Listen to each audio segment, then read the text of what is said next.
Hello guys, I'm back and for today's video, kakain po tayo ng Ghana food Wow! which is Ghana Jollof and Ghana Fufu with light soup. Pinaradala ito ni Akuya Restaurant.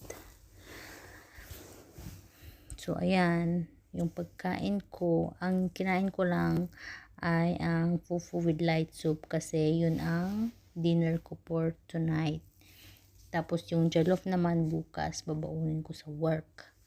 So ayan na guys, kakain na tayo. Kailangan ko lang buksan yung pagkain ko. Super sealed pa. Salamat talaga Akuya Restaurant sa pagkain.